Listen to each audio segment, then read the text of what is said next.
Hikvision IP domofondur. Deməli, sıfırdan nastroykasını göstərəcəm, bəzi şeyləri göstərəcəm. Domofon hər ikisi sıfırdır. Monitor və çöl paneli. Monitor 8520, çöl paneli 6103-dür. İnaktiv tam sıfır olmalı deməkdir. Belə olmalıdır alınanda. Deməli, video uzun olmasın deyənə bəzi yerləri qısa-qısa kəsəcəm. İlk səhifədə parol yazırıq. Sonra e-mail yazsaz yaxşı olar. Mən e-maili yazmayacağım, parol yazacağım təkcə. Parolumuzu yazdıq bu cür. İlerləyirik. İngilis dili ilə davam edəcəm. IP, əgər IP-dən anlayışınız varsa, statik IP ayırmaq istəyirsinizsə, lokalda IP-ni ruchunu yazırsınız. Yox, özü avtomatik istəyirsinizsə, DHCP-ni açırsınız. Mən də DHCP-ni açacağım. Sadə variantdan. DHCP-ni bir dəfə vurdunuz, açılır, sönür. Amma açılı qalır sistemdə. Buradan IP aldı şəbəkədən. Biz şəbəkəyə qoşmuşuq hər ikisini. Vızıvnoy monitorda internet şəbəkəmizə qoşmuşuq. Bizdə onunla da IP-lər, deməli, hər şey qaydasında. Gateway-imizdə 254-dür. Əgər ruchnoy yazası olsaz IP-ni, burada modemdən boş bir IP aralığını yazırsınız bura. Aşağıda isə gateway-i vacib düz yazmalısınız. Yəni bu vacibdir ki, gateway-i düz yazarsınız. Mən DHCP-ni yandırıram. Bu cür DHCP ilə davam ediyor. Burada indoor station, bu monitor indoor içəri üçün deyənə içəri panelimizdir. Indoor station qalır. Burada əlavə monitorumuz olsa, burada indoor extension da olacaq. Əlavə monitor kimi təqdim edəcək bunu, amma biz əlavə monitor kimi bunu qoşmuruq. Bu əsas monitordur, indoor stationdır, qalır bir də bunu dəyişmirik. İkinci monitorumuz yoxdur. Əlavə edəsi olsa seçə bilirik orada ikinci menüsündə. Burada registration password yazmaq lazımdır. Bura yazmasan bu etabı keçmir. Bu password nə üçündür? Bu monitordan bu sıfır olan əsas mərkəz panelini aktivləşdirəndə buna qoyacağı paroldür və yaxud da ki, digər monitoru aktivləşdirəndə ona qoyulan parollardır ki, avtomatik parol qoyur sistem. Bura yazacağımız parolu qoyacaq. Mən bura həmən bu monitora qoyduğum admin panel parolunu burada yazacağım eynisini. Parolu yazdım. Test üçün parollarda özüm açıq qoyuram ki, görünsün nə yazıram. Bunu burada test üçün istifadə edirəm ancaq. Bu parolu yazandan sonra fikir verin və configure'da yazdı ki, nastroyka olunub. Next edirik. Hikconnect servis. Hikconnect servis biraz geniş danışılacaq bu barədə, geniş danışası olacaq. Deməli, Hikconnect servisi telefona qoşulmaq üçündür, bilirsiniz. Hikconnect servisi yandırmaq burada lazımdır. Bunun Firewall-da öz Hikconnect servisi olur. Çünki internetə çıxış funksiyası var. Monitorun da. Ayrı-ayrılıqda Hikconnect servislər var hər birinin. Monitorun web interfeysi yoxdur. Monitora webdən girmək olmur. Web interfeysi ancaq deməli Vızıvnoydadır. Burada hal-hazırda Vızıvnoy aktiv eləməmişik hələ. Hələ ki monitor aktivdir. Buradan da görmək olur. Bu cür birinci Vızıvnoydu bayır. Hələ ki aktiv deyil. İkinci monitordur. Monitorun IP-si alıb, amma IP-sinə girmək olmur internet kompüter üzərindən. Web interfeysi yoxdur yəni. Vızıvnoyun isə web interfeysi var. İndi girəcəm onun web interfeysinə. Web interfeysindən onun da Hikconnect servisi var. Onu yandırmaq olur. Biz monitordan yandıracaq, monitordan davam edək. Sonra bunun da Hikconnect servisini göstərəcəm Vızıvnoyun. Burada verification kod yaza da bilərsiniz, yazmaya da bilərsiniz. Yazmaq daha yaxşıdır təhlükəsizlik üçün. Yazmayanda verification kod soruşmur. Mən verification kodu yazmıram indi hal-hazırda ki, o cür variantla qoşum. Çünki sual var idi ki, deyirdilər verification kodu istəyir, amma heç nə götürmür, nəsə belə çətinliklər var. Verification kodu yazmıram. Hikconnect servisi yandırdım. Next edirəm. Burada bu monitora əlavə eləyəcəyim, aktivləşdirəcəm avadanlıq gəlir. Axtarışda çıxır bu. Başqa monitor ya Vızıvnoylar olsa hamısı çıxacaq adı. Bizdə bir dənə Vızıvnoy hal-hazırda qoşulub deyənə adı çıxır. Vızıvnoyun deməli modeli çıxır, seriyası çıxır, IP-si çıxır. Özünün standart içində olan IP 0065 ilə gəlir. Biz burada monitorda DHCP-ni açmışıq deyənə, şəbəkədən IP alıb deyənə Monitorda, VZNOID-da da açılacaq DHP-ni şəbəkədən alsın. Hal-hazırda inaktivdir, vəziyyətini göstərir. Deməli, üstünə vururuq, deyir aktiv eləyək. OK basıram ki, aktiv elə. Aktiv olunur. Aktiv yazır. İndi burada da aktiv yazacaq. Aktiv yazandan sonra fikir verin, aktiv oldu. Hələ ki IP-si 0065-dir. IP-sini buradan dəyişəcəm. Bu aktiv olunanda deməli buna giriş menyusunun parolunu bayaqki ortada register password var idi ki, configured yazıldı. Orada yazılan parol bunun üçün idi ki, bunun menyusunun giriş parolunu təyin eləsin, admin parolunu. Girdim bu menyusuna, deməli DHP-ni yandırıram ya da buradan əllə siz IP-ni ikinci variant statiklə davam eləyirsinizsə lokalda, burada da buna fərqli IP verirsiniz. Monitora məsəl üçün 192.168.0.10 vermişsinizsə, buna da 11 verib davam edə bilirsiniz, amma gateway-i düzgün seçmək şərti ilə. Subnetlər 255-lər üstünə axır 0 olaraq qalır. Bilməyənlər üçün deyirəm. O baxır düzdür sizin şəbəkəvizdə IP-lər necədir. DHP-ni yandırıram, OK basıram, gözləyirəm IP dəyişəcək. Menyuda hələ ki 0 göstərir, görürük. Burada refresh eləsək, görəcək ki, IP dəyişəcək. Fikirlərin ondan IP aldı, 10.111. Burada da, monitorda da görürük, kompüterdə. IP ümumiyyətlə avadanlıqlarla işləyəndə çalışın Node Plus kompüteriniz olsun, problem çəkməyəsiniz. Finish'i basıram.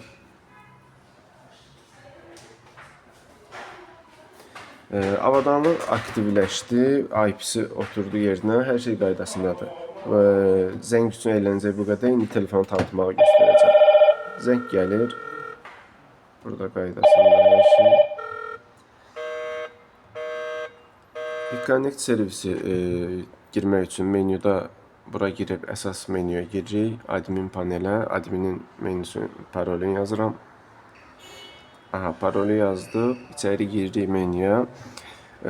Deməli, SIP nastroykasından danışmayacağım, amma başqa dəfə danışarıq.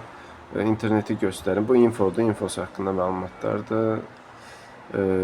İnternetə çıxış aldığı IP, bu monitordan söhbət gedir. Burada da istədiyiniz vaxt IP-ni dəyişə bilərsiniz. Buradan DHP-ni yandıra bilirsiniz, ya IP-ni dəyişə bilirsiniz. Həmən network menyusudur.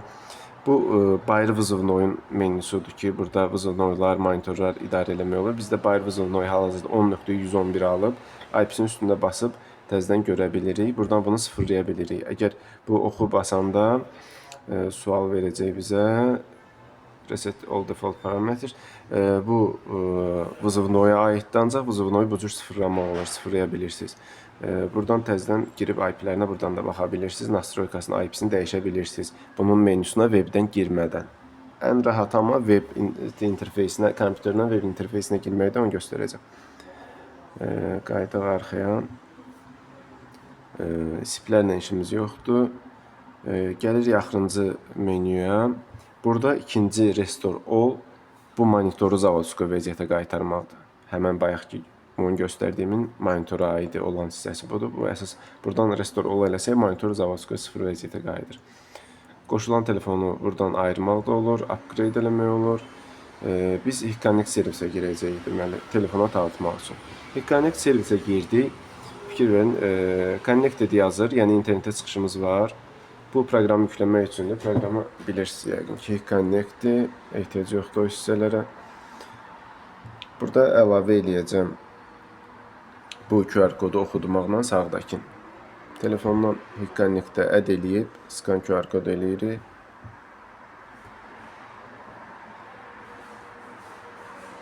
Telefon oxuyur bu cür, deməli, verification kodu istəyir. Deməli, ola bilər verification kodu istəyər telefonda, onda verification kodu yandırıram. Bura verification kodu yazıram nəsə, ondan sonra telefona tanıdıb, siləndən sonra istəməyə bilir. Arada olur elə bir şey. Verification kodu buradan təyin edirsiniz, bunu eləmək lazımdır. Tutaq ki, verification kodumuz yoxdur, bu cürdür. Kod olmayanda bu cür normal kodsuz tanınmalıdır. Əgər kod istəsə, məcbur kod yazacaq, sonra kodu silə bilərik təzədən yenə qoşub tanıda bilərik. Bu cür oxutduq.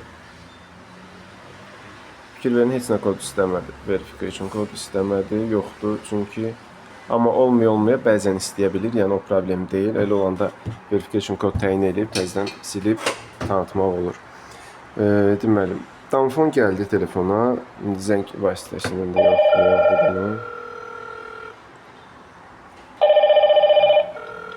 Bu cür zəng gəlir. İndi verification kod təyin eləyək, o cür variantla da yoxlayaq. Deməli, buradan silək həmən bu avadanlığı.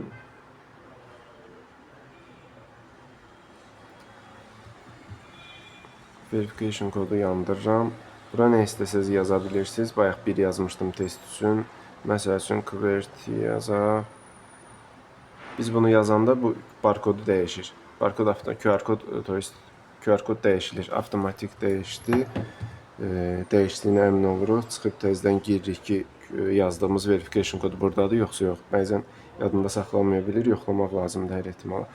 Həmən bu kod avadanlıq seriyasının bir yerdə bu QR kodun içində olur deyənə əllə yazmağa ehtiyac olmur bəzi avadanlıqlarda. Bəzilərində isə əllə rüsnoy QR koddan əlavə verification kodu istəyir. Yenə istəmədi burada. Çünki QR kodun içində verification kodu özü avtomatik yazdı. Bəzən yazmasa, yaxud da ki, avadanlığın arxasındakı seriya ilə, arxasındakı QR kodla oxutsaq, onda QR koddan əlavə verification kodu istəyəcək. Deməli, yenə də tanındı, işləyir, burada problemi yoxdur. Avadanlığın arxa tərəfindən yoxlayım, bir dənə cəhd eləyim. Monitorun arxasından deməli QR kodu skan eləyəndə telefonda bu cür verification kodu istəyir. Çünki bu verification kod menyuda yaranır, QR kodu 30-dur içində, amma avadanlığın dalında zavodun qoyduğu sadə QR kodudur ki, ancaq seriyası var. Orada bu təhlükəsizlik kodu olmur deyəndə biz bura bunu yazmalıyıq. Əllə yazırıq, next edirik, qoşulacaq bundan. Növbəti səhifə gəlir. Bu cür qoşulur. Bu QR kodluq Connecti monitoru bu qədər. Biz indi bunun web interfeysini bir dənə sizə göstərim. Web interfeysdən oradan Connect servisi yandırmaq. Bunun Connect servisi sönülü olur içində. Arxasında QR kodu oxudanda girməyə bilər. Biz ona görə açaq onun Connect servisini. Həmin 61.03 aldığı 111 IP. 111 IP-sinə giririk webdən.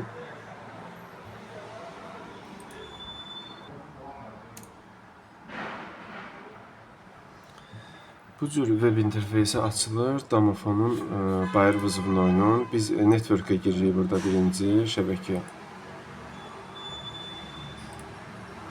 Şəbəkədə advanced-a girəcəm. DHCP buradan da yanılıdır. Buradan bütün nastrokalarını eləmək olur. Network'də advanced-a girəndən sonra platform access var. Platform access-ə girdik. Burada Hack Connect var. Hack Connect-i yandırırıq. Bura deməli encryption key verification koddur həmən. Bunu bura yazmalıyıq. Yazmasaq götürməyəcək, HPK verəcək. Verification kodu nə istəsəz yazmaq olur aşağıdakı şərtlər daxilində. Məsəl üçün 1-dən 6-ya yazaq, bir şey yazaq, rəqəmlər yazım.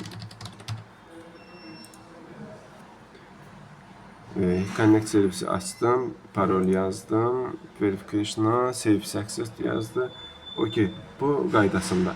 Biz bayır vızıvnoyda onlayna çıxartdıq Hack Connect-lə, özünün Hack Connect-i ilə. Bayaq monitorun Hack Connect sayəsində çıxırdı, zəng gəlir telefona. Telefondan sildim, indi də vızıvnoyun Hack Connect-i ilə yoxlayacağım. Burada web interfeysdə QR kodu yaranmır, yoxdur özünün. Bəzi avadanlıqlarda olur, amma bunlarda məsəl üçün yoxdur. Biz ona görə bunu arxasındakı QR kodu oxudacaq telefona. Bu QR kodu telefona arxasındakini oxudanda bizdən verification kod istəyəcək ki, hansı ki ora yazdığımız monitorda.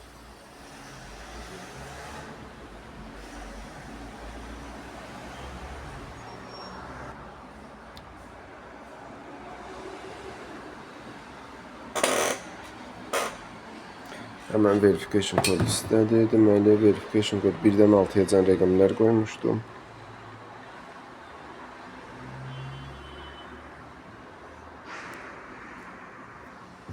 Hələlik videolar belə biraz amatör alınır. Next eləyirik. Verification kodu yazdıq. Vızvnoy da əlavə olundu. Fikirverin Vızvnoy şəkil gəldi. Vızvnoy monitoru eyni vaxtda əlavə eləmək də olur. 2 dənə bura avadanlığı düşür. Hətta onu da göstərə bilərəm, amma ehtiyac yoxdur ona. Çünki zənglər qarışır onda. Məsələn, indi yoxlayaq belə. Hətta deyərdim ki, Vızvnoyun Connect servisi ilə daha sürətli işləyir. Elə bəzən hiss olunur zəngin gəlməyi. Elə qoşa bilərsiniz. Deməli, buradan bir də admin panelə girək. Aha, gələk bunun Connect servisinə. Verification kodu var, okey. Verification kodu silin, bu dəfə də belə yoxlayaq. Görək istəmir. İstəməməlidir. İstəsə təzədən məcbur yazacaq, kod qoyacaq. Deməli. Vızvnoy əlavə olmuşdu, biz indi monitoru əlavə eləyirik. Əslində bunu eləmək düzgün deyil, amma hər ehtimala yoxlayıram ki, belə də olur. Verification kodu istəmədi, çünki sönüdür. Fikir verin, bura monitor da gəldi. Vızvnoy da gəlib. Hal-hazırda hər ikisi işləyəcək işləməyinə. Ancaq zənglər üst-üstə gələcək. Zəng gəldi, üstdən bir dənə də zəng gəlir, fikir verin. 2 dənə zəng gəlir.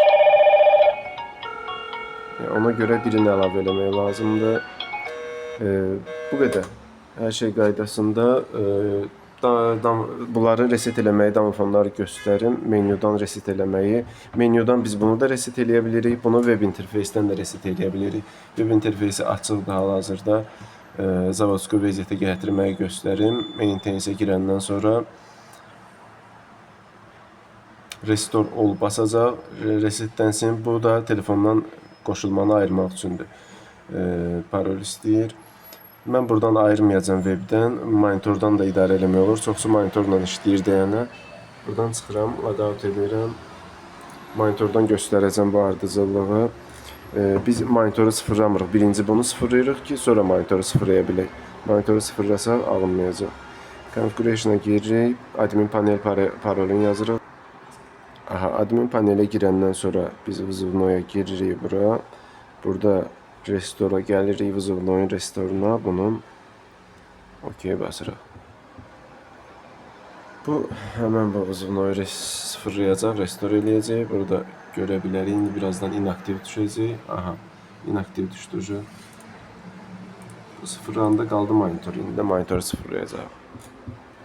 Menyuda hələ proses gedir deyənə qalıb knopka. Aha, çıxdı.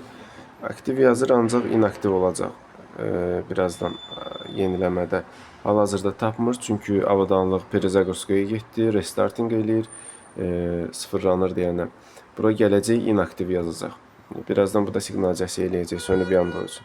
Geri qayıdıb, buradan menyudan Restore All eləyirəm, tam sıfır vəziyyətinə qaytarır. Telefondan avadanlığı buradan silmək olur. Mən Vızvnoyu menyusundan ayırmadım oradan. Burada məsəl üçün göstərim. Avadanlıqlar burada, hər ikisi buradadır. Telefondan silə bilirsiniz. Ya da ki, telefondan silə bilmirsinizsə, monitordan ayıra bilərsiniz. Unlink eləyə bilərsiniz, accountdan ayırır.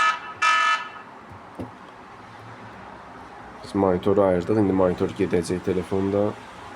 Monitor getdi, Vızvnoy qaldı. Vızvnoyu da əllə siləcəm. Avadanlığın da restoru buradan idi monitorun. Restore All eləyirəm. Okey basıram. Monitor da restart eləyəcək. Burada hər ikisi inaktiv vəziyyətə gələcək. Bu qədər.